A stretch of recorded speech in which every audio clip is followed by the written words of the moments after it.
Sponsorem programu jest PKN Orlen.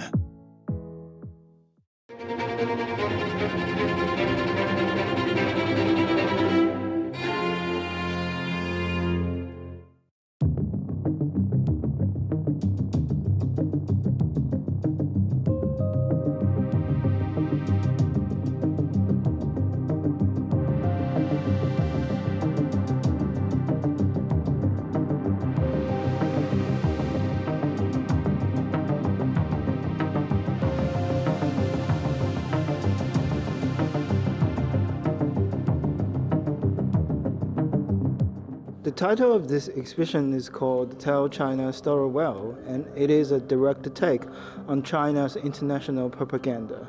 Several years ago, China's Communist Party leader Xi Jinping said that it wants to create an image for China which is only positive so that it can extend China's influence all over the world. And through that, narrative and stories is the center part of it.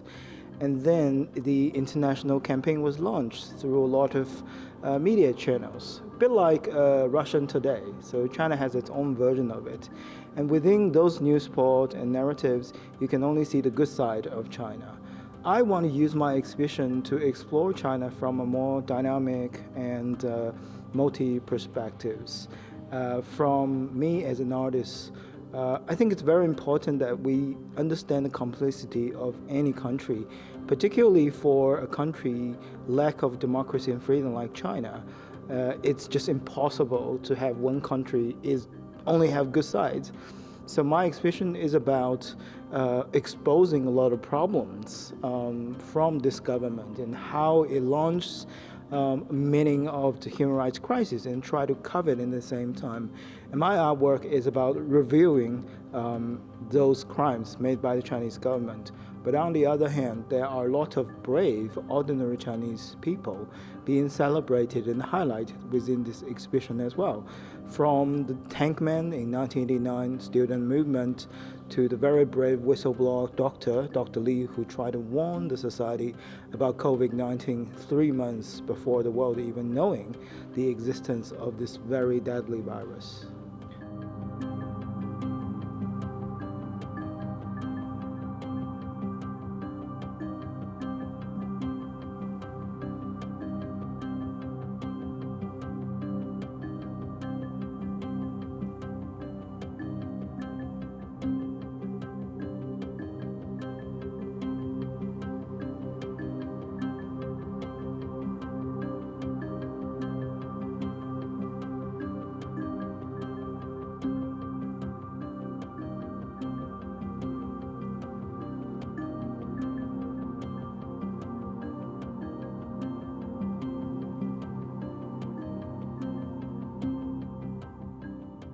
Well, it's indeed not an easy journey to be a political artist like myself, because my life has been subject to all kind of threats and damage from the Chinese government. Even for this very exhibition, the Chinese government is trying to shut it down through sending high-level diplomats in person to Ujazdowski and demanding the show to be cancelled and saying my art is fake and it's hurting the Chinese feelings.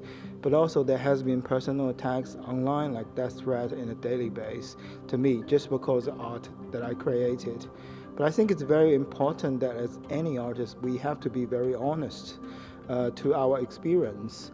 And to me, as a person born in China, experiencing all the darkness from this government, I think it's my duty to actually speaking up to against this kind of tyranny. But also in China, the censorship, the lockdown, the propaganda has completely silenced the majority of the voice from the ordinary people. So me as an artist, I have this unique privilege to have the opportunity to show in such a wonderful venue. So again, it is my responsibility to voice for those who cannot from inside of China.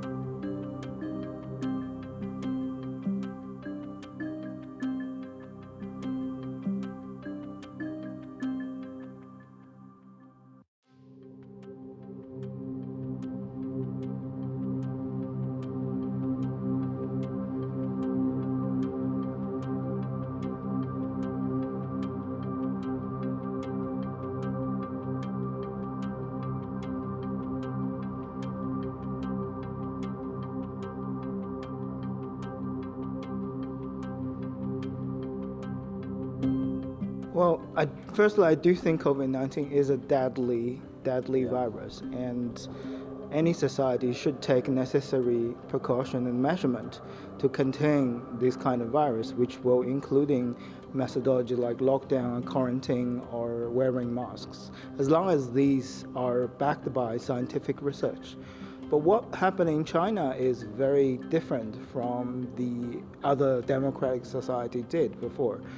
It was definitely not based on scientific research. It is not being applied to the society with a due process in a democratic way in a government. It is whatever the Chinese government want, and they will enforce this brutality into the people directly. And on the other hand, with this control, they also legitimize, digital surveillance in the society totally. That in China you will have to have certain passcodes to even do tiny things by leaving your home and shopping or even get on a bus. And now, after the pandemic, there was a huge protest back in China last December, which is really rare, but the young generation just had enough of this brutality, and they decided to say no to the government and bravely step on the street, probably the biggest protest since 1989. And it successfully ended the so-called zero COVID policy. However, a lot of old way that the Chinese government is using to monitoring and controlling people during the COVID control survives and continues because the Chinese government find out this is just a very easy path for them to throw even harder control on the civil society to preventing any protests or backlash against any policies. I think we have to admit that there is a democracy decline or global wise. In West, in the democracies, we see politicians exploiting crisis. But I guess the difference is in democracy, we have voice. We have the rights to questioning policy. And also, more importantly, every policy have to go through due process, whether in the parliament or in the Senate or in the discussion nationwide. And that is the line that separates the democracy from authoritarian regime like China. And as long as we can define this line of respecting the due process, respecting nationwide discussion instead of using censorship to silence people's opposition, then we can actually avoiding being sliding into the situation like China. I think power has a very unique corrupting magic that any politician who were being put into a high position will eventually or have the tendency to be corrupted by power. And that is why in democracy we create boundaries to restrain the power from the politicians, to bring back the power to the people. And that's very important, and we just have to keep fighting for it. We cannot take it as granted.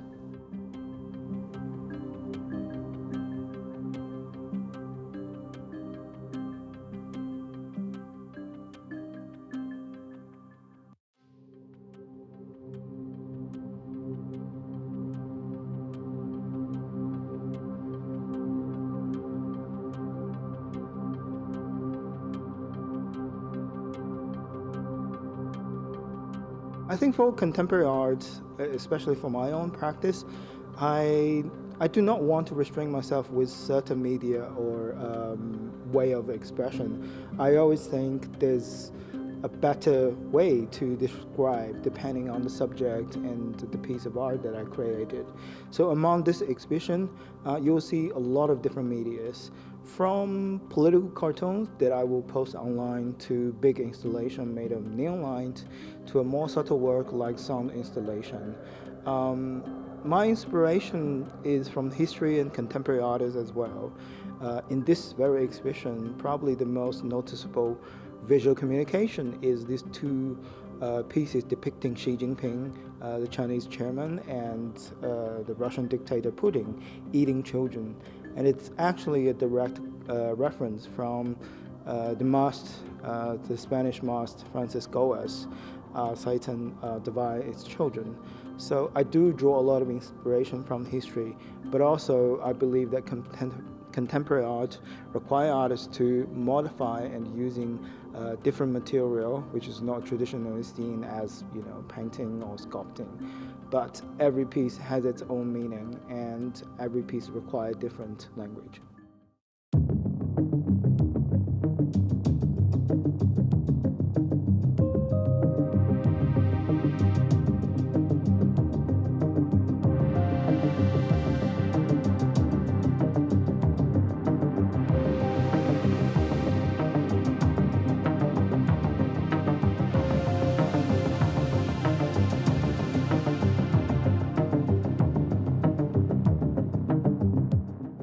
I think there is always hope, even in the darkest moment.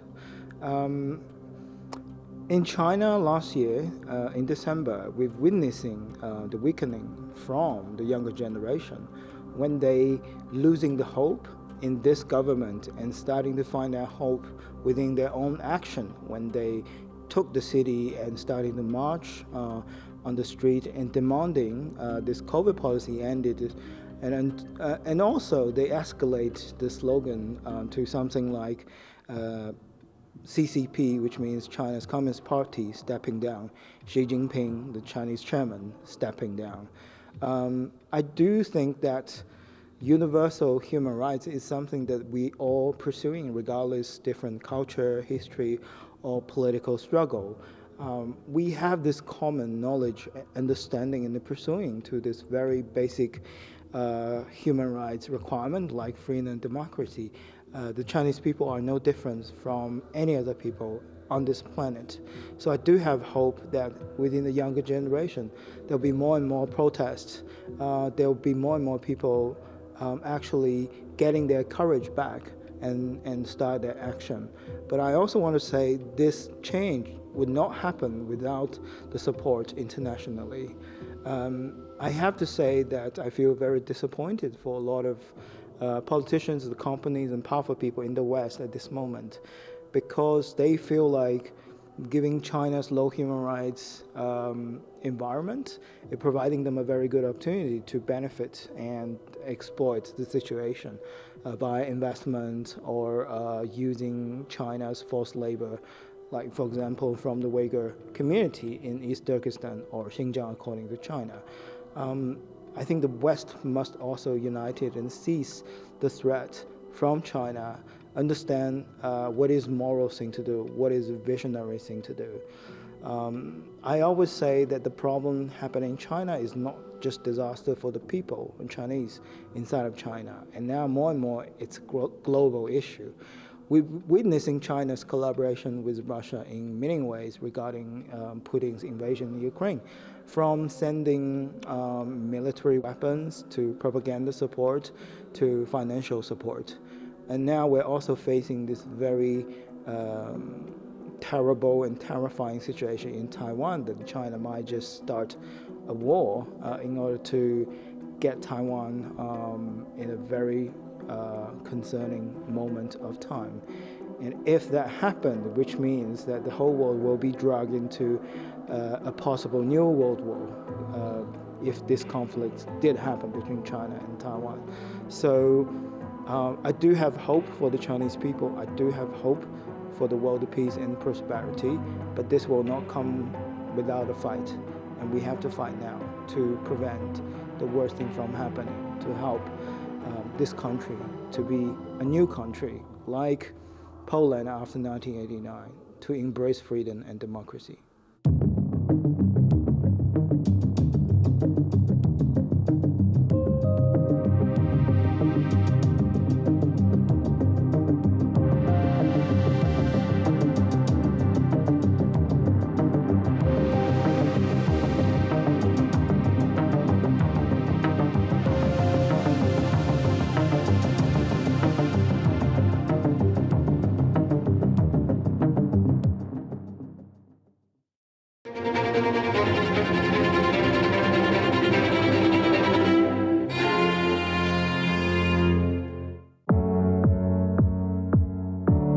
Sponsorem programu był PKN Orlen.